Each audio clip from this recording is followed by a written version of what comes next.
dalam video kali ini kita akan sharing mengenai cara mendapatkan EVIN ya. Nah, jadi bagi dulur-dulur yang sedang membutuhkan EVIN. Nah, EVIN itu apa? EVIN biasanya digunakan untuk registrasi akun di DJP online atau dulur-dulur ketika lupa kata sandi DJP online ya. Jadi misalkan di sini ya, dulur-dulur mau lapor SPT tahunan, untuk bisa mendapatkan sandi ini kan harus registrasi dulu ya. Nah, ketika dulur-dulur masuk untuk registrasi, ini kan pengguna baru ya, daftar di sini. Nah, pas diklik, ketika dulur-dulur mau registrasi, itu diminta NPWP, EVIN, serta kode keamanan ya. Nah, kalau NPWP udah pasti punya kan ya. Nah, EVIN, nah ini bagaimana cara mendapatkannya? Oke, nanti kita akan bahas. Atau misalkan dulur-dulur sudah pernah login, tapi lupa kata sandi. Pas diklik lupa kata sandi, ini diminta juga NPWP, EVIN, email, kode keamanan. EVIN ini juga harus disiapkan terlebih dahulu. Nah, jika dulur-dulur lupa atau belum mendapatkan EVIN atau belum aktivasi EVIN, silakan bisa menggunakan atau mengikuti tutorial yang akan kita bahas bersama-sama. Nah, cara mengajukan EVIN tanpa ke kantor pajak. Nah, jadi EVIN sebenarnya bisa diajukan langsung ke kantor pajak terdekat atau dengan online melalui email yang akan kita pelajari bersama. Oke, baik. Ini dia tutorialnya. Dulur-dulur hanya tinggal menyiapkan 4 hal saja. Yang pertama adalah formulir EVIN yang telah diisi lengkap serta ditandatangani secara langsung, scan atau foto. Yang kedua adalah KTP, scan atau foto. Yang ketiga adalah NPWP, scan atau foto, serta selfie atau swafoto sambil memegang kartu identitas tadi. Nah, baik, untuk lebih memudahkan kita akan langsung praktik bersama-sama ya. Nah, yang pertama tadi yang harus disiapkan adalah formulir EVIN. Timbul pertanyaan, bagaimana cara download formulirnya, Kak? Tenang, nggak harus cari-cari di internet. Emang di internet ya? Maksudnya nggak harus cari-cari keluar ya, ke fotokopian dan segala macam. Dulur-dulur hanya tinggal download. Nah, cara downloadnya, dulur-dulur silakan ke pajak.go.id, kemudian pilih menu unduh, dan pilih formulir perpajakan. Nah, nanti akan muncul seperti yang ada di layar ya, halaman formulir perpajakan. Ini tinggal dulur-dulur search ya. Ctrl F, search aja EVIN. Nah, nanti akan muncul form permohonan EVIN, PDF isian. Nah, ini tinggal diklik ya. Nah, setelah diklik, ini ada 2 opsi yang bisa dulur-dulur lakukan. Di print, kemudian tulis tangan, atau bisa langsung diisi di sini. Nah, caranya seperti apa? Nah, tadi ya, karena ini EVIN orang pribadi, klik orang pribadinya dicontreng ya. Kemudian jenis permohonannya aktivasi kalau baru pertama kali mengajukan permohonan EVIN. Kalau sudah pernah kemudian lupa, pilih yang cetak ulang. Ini disesuaikan dengan kebutuhan tadi ya. Nah, misalkan ini saya kasih contoh yang aktivasi. Nah, ini tinggal dicontreng saja.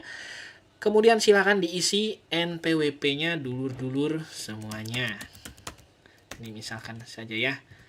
444000 gitu ya.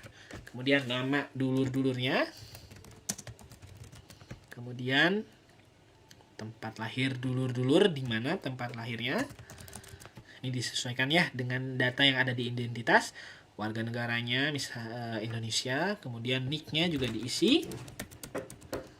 Ini sesuai dengan identitas. Nah, setelah itu karena ini orang pribadi, jadi dulur-dulur hanya tinggal mengisi formulir yang A, identitas wajib pajak, serta yang D ya. Jadi yang B serta C jangan diisi. Ini khusus untuk orang pribadi. Nah, kemudian yang D silakan masukkan nomor telepon dulur-dulur semuanya yang aktif ya, serta alamat email yang dulur-dulur punya. Nah. Oke. Setelah dulur-dulur isi poin A serta D, nah, silakan dimasukin ini ya, tanggalnya. Misalkan Garut, tanggal 19 Desember 2023. Oke, silakan diisi tanggalnya ya. Setelah itu, nah, silakan di print kalau dulur-dulur ngisinya di PDF ini ya, serta ditandatangan secara langsung ya, tanda tangan basah. Gitu. Atau tadi di opsi yang pertama misalkan dulur-dulur cetak kosongan, ditulis tangan juga silahkan, dan ditandatangan basah. Kemudian setelah itu difoto atau di scan ya, dan pastikan gambarnya tercapture dengan jelas. Nah, setelah dulur-dulur menyiapkan dokumen yang pertama formulir EVIN yang sudah diisi dengan lengkap dan ditandatangani ini, lanjut ke lampiran yang kedua atau persyaratan yang kedua adalah foto KTP. Nah, kalau ini gampang ya, tinggal difoto saja atau di scan saja dan harus tertampil dengan jelas ya, KTP dari dulur-dulur semuanya. Setelah itu yang ketiga adalah NPWP. Nah, ini juga sama ya, silakan di screenshot NPWP elektroniknya atau di foto atau di scan NPWP fisiknya sebagai persyaratan yang ketiga.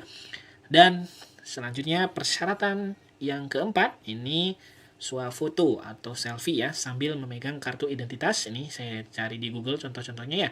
Silakan bisa melakukan seperti yang ada di layar ini ya. Foto swafoto sambil memegang identitas. Nah, ini untuk verifikasi petugas untuk meyakinkan bahwa yang mengajukan secara langsung adalah dulur-dulur semuanya ya, secara langsung oleh sendiri gitu ya. Oke, setelah dulur-dulur semuanya disiapkan ya, dari mulai tadi kami ulangi lagi, formulir permohonan yang sudah diisi lengkap serta ditandatangani secara langsung ya. Oke, kemudian KTP, scan atau fotonya juga sudah siap. Kemudian NPWP-nya juga sudah siap, scan atau fotonya, dan terakhir swafotonya juga sudah siap. Berarti ada 4 berkas. Nah, dulur-dulur hanya tinggal mengirim email ke kantor pajak tujuan atau ke kantor pajak terdaftar.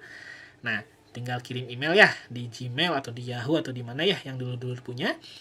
Nah, kemudian timbul pertanyaan, cara mengetahui alamat email kantornya gimana? Kang, gimana Kak? Gimana Gimana Mas? Gitu ya. Nah, caranya dulur-dulur silahkan ke pajak.go.id lagi ya, seperti yang tadi. Kemudian klik profil, kemudian klik unit kerja. Nah, setelah diklik unit kerja, nanti akan muncul tampilan seperti di layar. Alamat unit kerja, klik di sini. Kita klik di sini ya. Nah, kemudian cari kantor pajak yang mau dikirimkan email. Tadi ya, kantor pajak terdaftarnya. Misalkan KPP Garut. Klik di sini ya, cari. Nah, kemudian akan muncul nanti kantor pelayanan pajak Pratama Garut. Nah, ada emailnya nih. Nah, ini tinggal dikopas saja. Nah, ini adalah tujuannya ya. Oke, kita lanjut ke email. Nah, kita masukkan tujuannya KPP Garut tadi ya, sudah tinggal dikopas. kpp.443@pajak.go.id. Nah, tinggal dikopas di sini aja. Coba ya, takutnya saya salah. Nah, sudah betul. Kemudian setelah diinput tujuan, dulur-dulur klik subjeknya, permohonan EVIN atas nama siapa ya? Atas nama misalkan tadi saya tulis apel merah ya, atas nama apel merah. Oke, ini nama dulur-dulur. Silakan, ini format baku pengiriman email ya. Dengan hormat berikut kami sampaikan permohonan EVIN beserta lampirannya. Nah, silakan lampirkan ini yang paling penting. Formulir EVIN, NPWP, KTP dan swafoto. Jika sudah lengkap, silakan klik kirim ya. Setelah diklik kirim, nah dulur-dulur sebenarnya hanya tinggal menunggu ya. Atau kalau misalkan mau memfollow up, silakan hubungi nomor layanan dari kantor pelayanan pajaknya tadi ya. Nah, cara mengetahuinya, nah ini bisa telepon langsung ya kalau mau ke kantor, atau bisa klik nih link yang ada di profil tadi. Nah, diklik. Setelah diklik ini akan ada nomor layanan yang terdaftar ya. Ada banyak nih. Nah, silakan dihubungi melalui WhatsApp sesuai dengan permohonan nih. Misal ini aktivasi EVIN ya. Ini ada nomornya nih. Nah, ada banyak pilihannya. Satu ya sama. Nah, silakan dihubungi. Nah, gitu. Kang, saya sudah mengajukan EVIN melalui email, atau Kak gitu ya. Tindak lanjutnya apakah sudah selesai atau seperti apa gitu ya. Nanti biasanya EVIN itu akan dikirim ke email kita lagi. Nah, sekian itu saja, mudah-mudahan bermanfaat, bisa dicoba oleh dulur-dulur pembelajar semuanya.